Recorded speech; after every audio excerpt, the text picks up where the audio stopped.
ये जनता यहाँ क्या करेंगे? कोई मोदी तहसीलदार कहाँ है? तहसीलदार को भेज दीजिए, नहीं तो और कोई संबंधित अधिकारी को भेजिए। पहले कैसे हुआ था? ये देखिए, यहाँ सही अधिकारी बुलाओ कि वो बैठे हैं थाने में अंदर ही। ये ऐसा नहीं चलेगा, ये दोहरी मापदंड जो अपराध के हैं नीचे का स्तर का अधिकारी रहा तो हम यहाँ धरना लगा देंगे और किसी भी कंडीशन में हम ये बर्दाश्त नहीं करेंगे। ये आप कह देना इस साल को भी अगर मित्र ये सरकार अगर मित्र ये सरकार अगर माफियाओं की ये सरकार भ्रष्टाचारी ये सरकार अगर माफियाओं की। नमस्कार, मैं राजिक खान, आप देख रहे हैं न्यूज इन।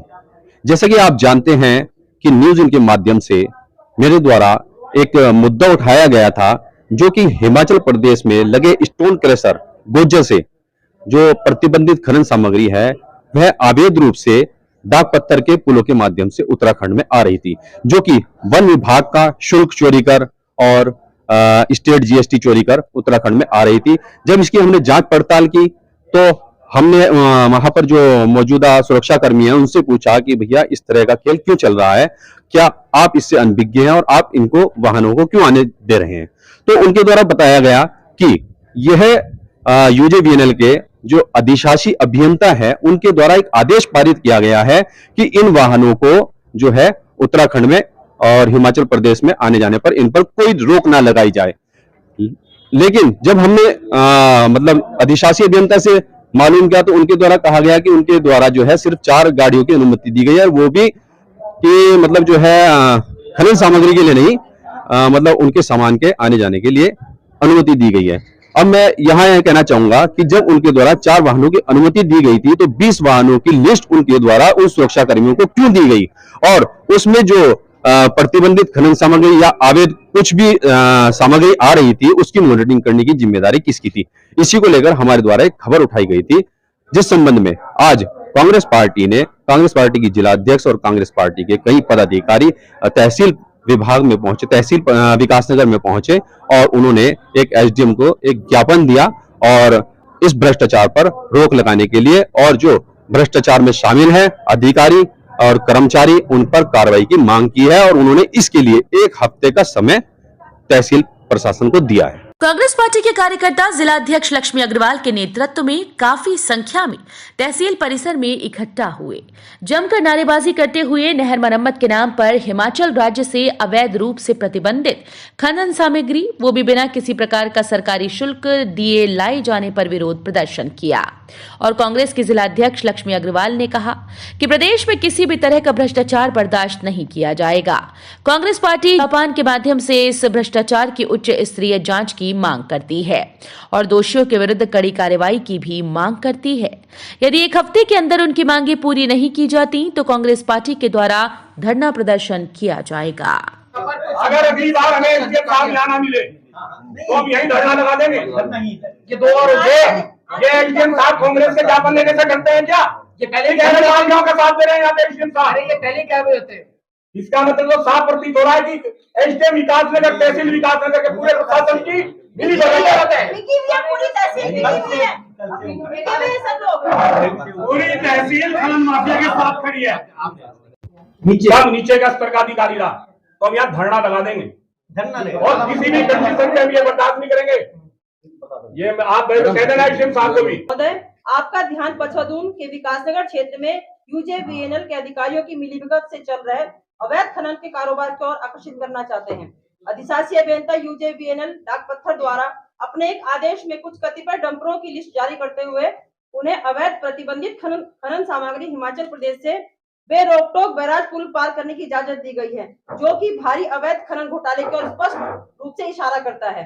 विभागीय कार्यों के नाम पर अधिशासी अभियंता के इस कारनामे से न केवल अवैध खनन कारोबार को बढ़ावा मिल रहा है, अपितु राज्य सरकार को राजस्व की भी भारी हानि हो रही है, जिसकी उच्च स्तरीय जांच कराई जाए नितांत आवश्यक है। महोदय, विभागीय अधिकारी द्वारा मात्र 4 गाड़ियों की अनुमति दी गई थी, जबकि डाक पत्थर बैराज स्थित चेकपोस्ट पर 18 गाड़ियों की लिस्ट चस्पा की गई है, जिससे स्पष्ट है कि 14 गाड़ियां अवैध खनन के लिए उपयोग की जा रही हैं। चेकिंग के दौरान यह भी सामने आया है कि गाड़ियों में कुछ और ही सामग्री पाई गई, जबकि चालक के पास जो कागजात थे वो किसी अन्य सामग्री के थे। महोदय, गाड़ियों की अनुमति का अधिकार जिलाधिकारी के पास होने के बावजूद अधिशासी अभियंता द्वारा अनुमति पत्र जारी किया गया है, जो कि अपने आप में भ्रष्टाचार का जीता जागता प्रमाण है। यही नहीं, डाक पत्थर बैराज पर बने पुल 50 वर्ष पुराने हैं तथा इन पुलों पर भारी वाहनों की आवाजाही प्रतिबंधित है। इसके बावजूद खनन से भरे वाहनों का पुलों से आवागमन निरंतर जारी है। आपसे आग्रह है कि उक्त प्रकरण में यूजेवीएनएल, पुलिस विभाग, वन विभाग एवं हिमाचल प्रदेश के विभागीय अधिकारियों की मिलीभगत से चल रहे अवैध खनन के मामले की उच्च स्तरीय जांच कराते हुए दोषियों के खिलाफ कार्रवाई करने का कष्ट करें। और हमें इस पे कार्रवाई चाहिए। हम इसको ये अगले हफ्ते आएंगे हम यहाँ, कह देना साहब को।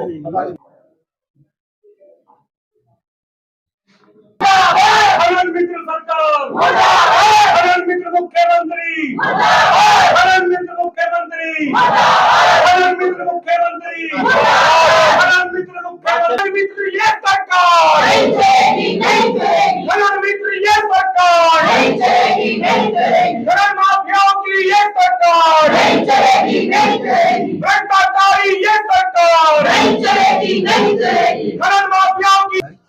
देखिए, जो डाक पत्थर का बैराज पुल है, जो 50-55 साल पुराना पुल है, जिसपे कि डीएम ने आदेश किया हुआ है कि भारी वाहन प्रतिबंधित है, वो एक ऐतिहासिक पुल है। उस पे एक अधिशासी अभियंता आदेश करते हैं कुछ 4 गाड़ियों के लिए कि जो अवैध खनन की सामग्री लाने के लिए, लेकिन उस पे 20 गाड़ियां उस पे लगातार खनन सामग्री ढो रही है हिमाचल से और उत्तराखंड की सीमा पे। क्या एक अधिशासी अभियंता को ये इतना अधिकार है कि वो डीएम के आदेश के बावजूद भी उसके ऊपर जाकर सारे विभागों को धता बताकर वो आदेश जारी कर सकता है? क्या उस अधिशासी अभियंता ने इतने पुराने जो ऐतिहासिक पुल पे जिसको प्रतिबंधित किया है, क्या उसके लिए अपने एमडी से भी उसने परमिशन आदेश लिया या नहीं लिया? और क्या पता कि जब उसकी कोई चेकिंग ही नहीं हो रही है, क्या पता उस पे क्या लाया जा रहा है, उन ट्रकों में अवैध सामग्री लाई जा रही है या शराब की तस्करी हो रही है या कोई स्मैक चरस गांजा उस गाड़ी में भर के आ रहा है। तो ये अपने आप में, और सारे विभाग उसमें आंख बूंद कर, और राजस्व का भी चूना लग रहा है प्रदेश सरकार को। मैं तो धामी जी से कहना चाहती हूँ कि आपकी जो धाकड़ धामी की जो आपने एक छवि बनाई है, जीरो टॉलरेंस की आप बात करते हैं, ये अधिकारी उसको चूना पलीता लगाने का काम कर रहे हैं। धामी जी, अभी भी वक्त है, इनका नकेल कसिए, संज्ञान लीजिए, कार्रवाई कीजिए, क्योंकि ये जनता, ये दोहरे मापदंड ये इस प्रदेश में नहीं चलेंगे। आम जन के लिए कुछ और, विशेष लोगों के लिए कुछ और। तो हम उसी के खिलाफ यहाँ पे एसडीएम साहब को देने आए थे ज्ञापन। लेकिन हमें ये दुख होता है कि जब भी यहाँ पे कांग्रेस पार्टी के लोग ज्ञापन देने आते हैं, वो बचते हैं। क्या वो हमारे सवालों के जवाब देने से बचते हैं, या हम उनसे कुछ, उनको बिल्कुल मौके पे मौजूद होना चाहिए। ये भी अपने आप एक गंभीर विषय है। हमने उनको बोला है कि हम जब भी आप कार्यक्रम करेंगे वो हमें यहाँ मौजूद चाहिए, ताकि हम अपनी बात नहीं, हम जनता की बात को लेके आ रहे हैं, जनता की आवाज को लेके आ रहे हैं। सुनने वाला अधिकारी नहीं तो हम किससे कहेंगे? तो बिल्कुल हम इसका कड़ा विरोध भी करते हैं। जीर्ण शीर्ण हालत में है और वही अधिकारी 4 गाड़ियों की परमिशन दे रहे हैं ठेकेदारों को व्यक्तिगत बेनिफिट पहुंचाने के लिए।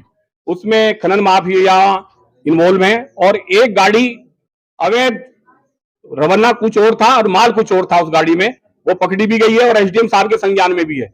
लेकिन ये पूरा विभाग, तहसील विभाग, उप जिलाधिकारी विकासनगर, खनन माफिया, खनन अधिकारी जिले का, ये सारों की मिलीभगत है और ये पूरे पचवा दून क्षेत्र में इन्होंने खनन की आड़ में अवैध खनन कर रखा है। और आम जनता को जहां 8,000 की टोरी मिल रही है, वहीं खनन माफिया और ठेकेदारों को फायदा पहुंचाने के लिए ये काम कर रहे हैं। यहाँ पर आगे क्या स्टार्ट होगा? आगे हमने 1 हफ्ते का टाइम दिया, अगर इसमें कोई कार्रवाई नहीं की गई तो हम धरना लगाएंगे एसडीएम के यहाँ।